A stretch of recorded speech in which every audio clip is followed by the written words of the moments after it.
In today's video, I'm going to teach you how to do split scene in CapCut. This feature is a huge time saver because it automatically detects scene changes in your footage and adds cuts for you, so you don't have to scrub through the entire clip manually. It's perfect for long recordings, event videos, or any project where the camera angle or lighting shifts frequently. First, open CapCut on your computer. Make sure you're using the desktop editor, since the option we're using appears in the timeline workspace. Give the app a moment to load your recent projects.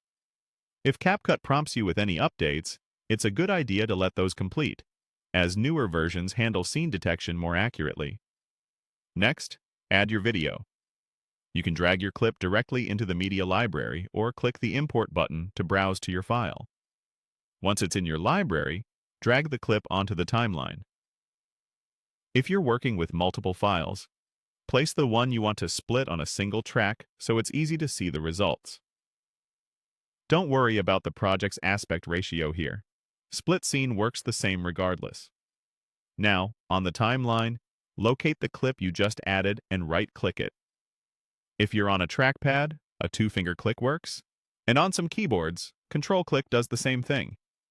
The key is to right-click on the clip itself, not the empty space in the track, so the correct context menu appears.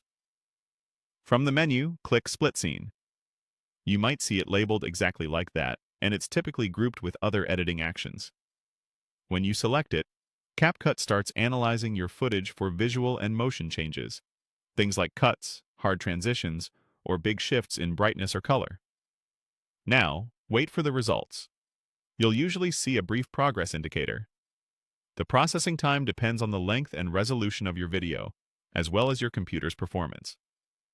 This may take a moment, especially for 4K or very long clips, so let it run without interrupting the app. When it's done, you'll see your single clip broken into multiple segments along the same timeline track. Each cut represents a detected scene change. This makes it much faster to delete pauses, reorder moments, or add transitions only where they're needed. If you find the split too granular or not granular enough, you can quickly undo and try again after trimming the original clip down to the portion you care about. And if you don't see the option at all, double-check that you right-clicked the clip in the timeline and consider updating CapCut to the latest version. That's it. Open CapCut, add your video, right-click the timeline clip, choose Split Scene, and give it a moment to process. Enjoy faster, cleaner edits with far less manual cutting.